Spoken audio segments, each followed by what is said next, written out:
Well, I've made it to the car park in Bitterne, but how do I find the church? Oh, hi Lucy! Do you know where the performance is?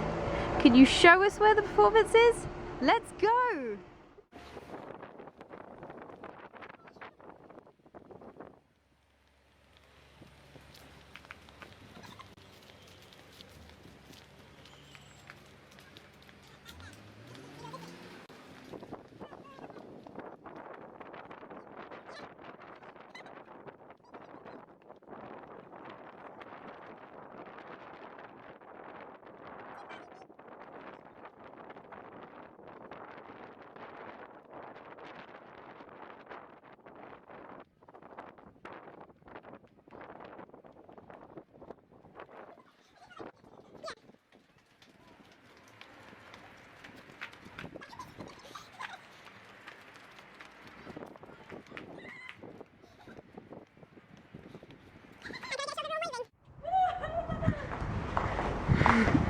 This is the space! Thanks, Lucy!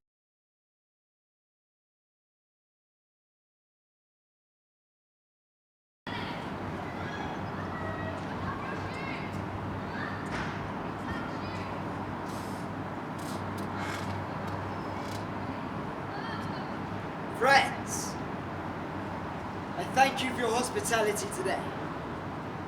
For without you, I would still be drifting across the oceans.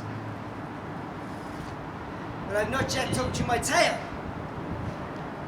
For my tale and my story, it consists of gods and devils, cyclopses, witches, glory and triumph, with suffering and pain. You're back home in Ithaca, my family, my wife Penelope, and my son Telemachus. They wait for me. I've been told by the goddess Athena there are suitors, men who think worthy of my title. So in telling you my story, I will inspire you to aid me in my journey home. Our story begins 20 long years ago, when I, the king of Ithaca, Odysseus. I have heard grave news. Helen,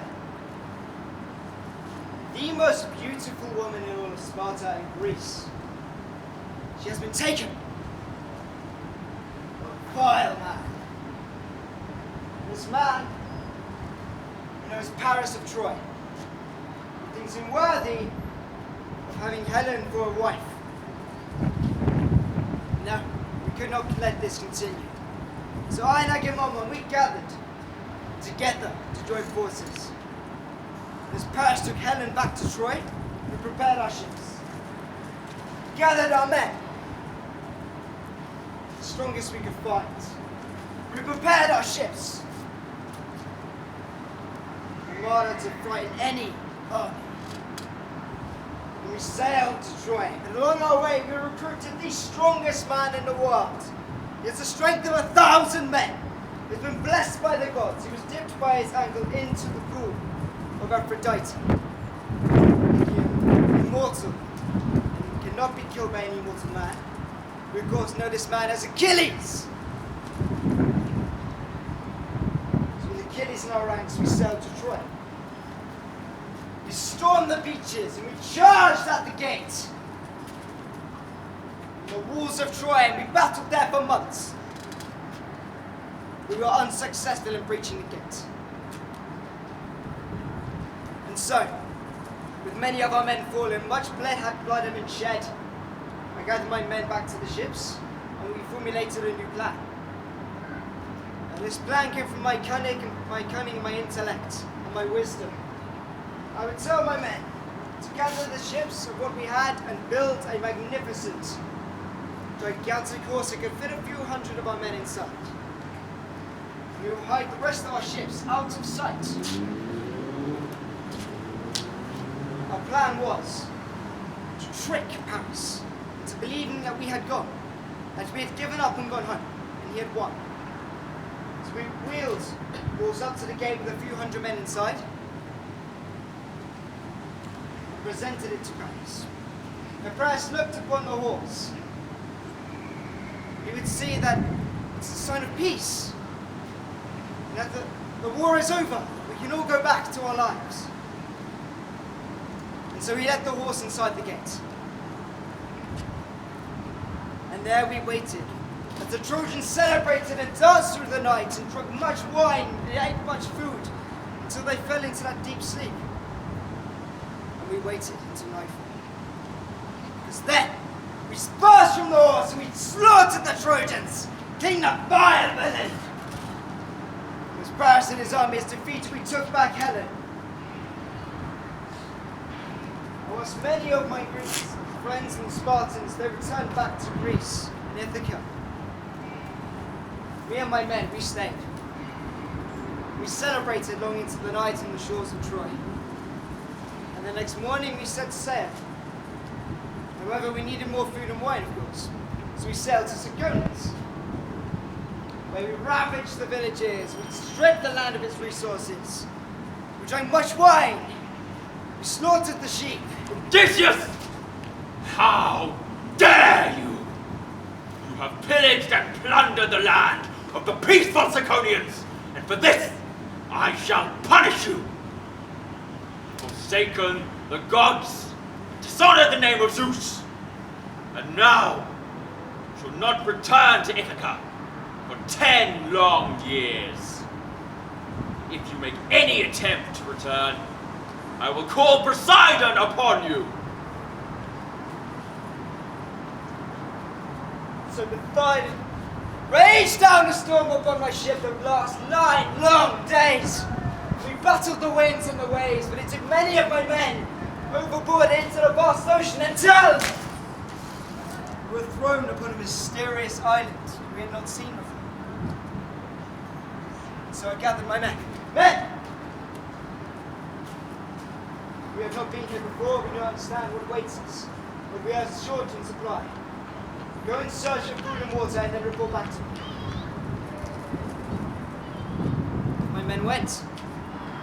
For many days I did not hear from them. I did not see them, I saw no food or water or wine. I became worried. My men may have gone into battle and may have found great danger. What beasts might they be fighting? So I had to go and save them. But to my disappointment, they were doing nothing. They had become influenced and enticed by my land's inhabitants, who we knew to be the lotus eaters. For they offered the fruit of the lotus, which would play tricks on the mind and intoxicate the body, sending them into a lethargic, useless state.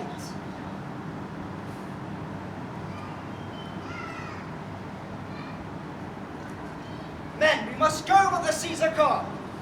We must stay here. Have food. Well, what of your families? They're waiting for you to celebrate. We've been away for so long, they will have forgotten us by now. A great festival of celebration awaits our triumphant return.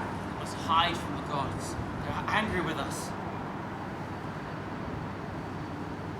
This went on for months. I could not convince my men to go back to the ships. So they left me no choice. I would drag them one by one back to the ships so we can return home. I could see my family once more.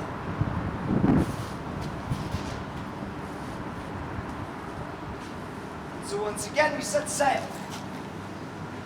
across the seas. But again we had no food or water still. We knew the island of the Cyclops grew close.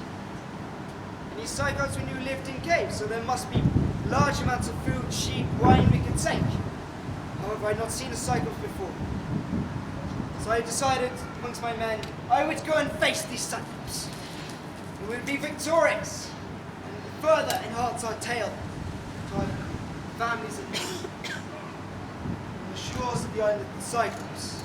So again, I gathered my men and gave them another chance. This is the island of the Cyclops now. Whilst there will also be much food, there are also huge Cyclops main hunting companies. And up in those mountains, we will find the caves full of wine, enough food to fill us for days. So there's much. How big are these Cyclops? They are giants among men, but do not fear, for they are fools. Should we arm ourselves? We've just defeated the great Trojan army. I'm sure a fool with one eye is no match for us.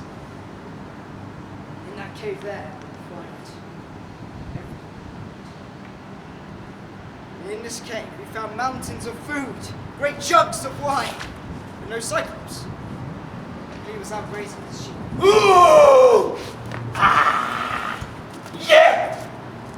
I am nobody. But we are your guests, and you should treat us so and give us hospitality. No! He gobbled up two of my men like they were snacks. Wait! I have a gift for you. Take this wine. It's more refreshing than anything you have drunk in your life. This was no ordinary wine, no, this was stronger than any wine could make. So it would be no match for the Cyclops. We became intoxicated and drunken into a deep sleep. And this was our chance. I took up my spear. And while the Cyclops slept, I drove my spear into its eye! Nobody is hurting me! As the Cyclops thrashed around, we hid amongst the sheep. I'll find you, nobody!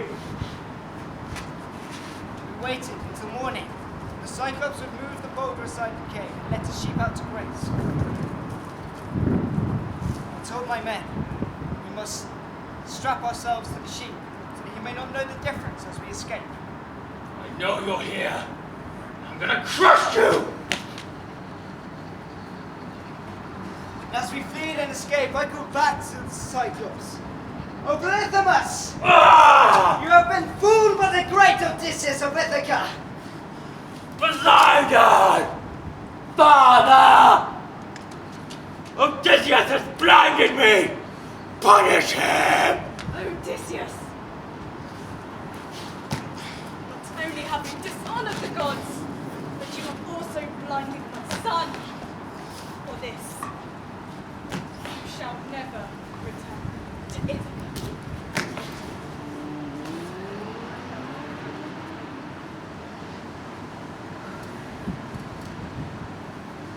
Once again, we had been ravaged by a storm.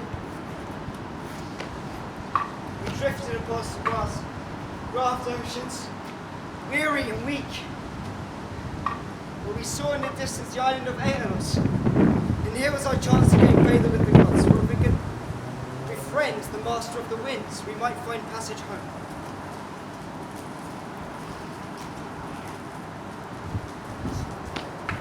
Great Aeolus, ruler of the winds, I come to you seeking aid in my journey home. You have fallen on unfair judgment from the gods. I know who you are, Odysseus, and I know what you've battled in Troy. But tell me, why are you out of favour with the gods? After a triumphant victory at the Battle of Troy, me and my men, we had to restock, so we went to the island of Cyprus.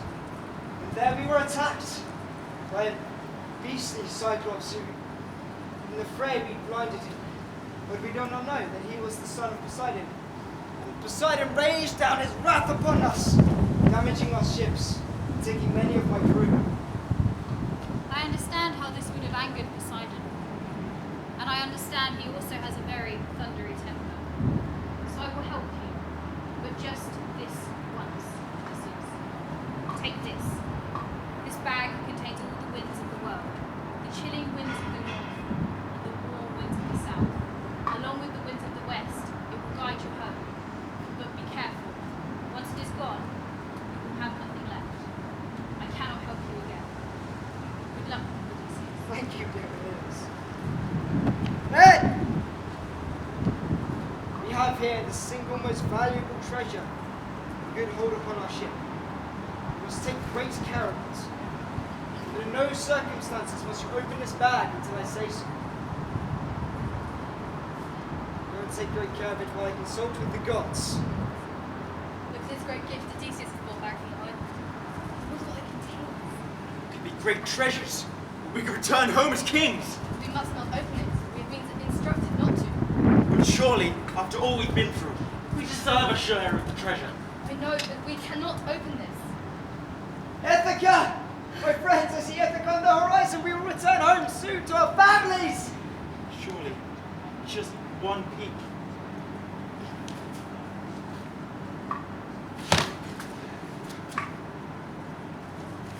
What's happened? You fool! You worthless pig! Get out of my sight!